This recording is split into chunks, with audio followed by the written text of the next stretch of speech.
In today's video, I'm going to show you exactly how to use Trello for testing and QA workflows step by step. Whether you're managing software testing, regression cycles, or user acceptance testing, this simple Trello setup will help you clearly track what's ready, what's in progress, what's blocked, and what's completed. By the end of this video, you'll have a fully structured testing board that you can start using immediately. And if you find this helpful, make sure to like this video and subscribe to the channel for more practical software tutorials. Let's get started. First, open Trello and create a new board.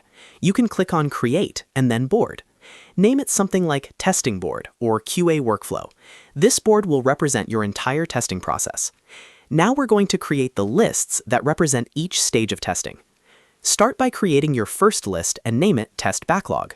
This is where you'll add every item that needs to be tested. Think of this as your master list of test cases. Click Add a Card and create a sample card called Verify User Login Works Correctly. Inside the description, write something like Test login using valid and invalid credentials. Then add a checklist with the following steps. Open login page, enter valid credentials, verify successful login, enter invalid credentials, and confirm error message. This structure keeps your tests clear and repeatable. Next, create a second list called Ready for Testing. You'll move cards here once requirements are clear and testing can begin. Add a sample card called Check Layout on Mobile Screens. In the description, write Verify UI works correctly on small screens. Then create a checklist, Test on mobile browser, check alignment, and verify text readability. Now create a third list named In Testing. This is where cards go when testing is actively happening. Add a card called Regression Test after latest update. In the description, write Retest key features after changes. Add a checklist including login flow, dashboard access, and core features load. When someone starts executing this test, simply drag the card into the In Testing column. Next, create a list called Blocked. Move cards here if testing cannot continue. For example, create a card titled Testing Blocked due to missing access. In the description, write Requirements not available. Add a checklist, identify missing access, request access, and follow up. This makes it immediately clear why progress has stopped. After that, create a list named Failed or Bugs Found.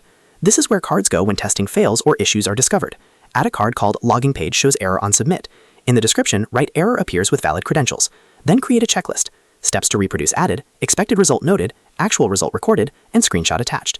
This ensures proper bug documentation. Now create a passed list. Move cards here when testing succeeds with no issues.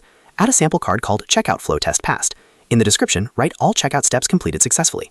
Add a checklist, add item to cart, complete checkout, and confirm success message. Finally, create a list named Done or Closed. Move cards here once results are finalized and approved. For example, final testing completed for release.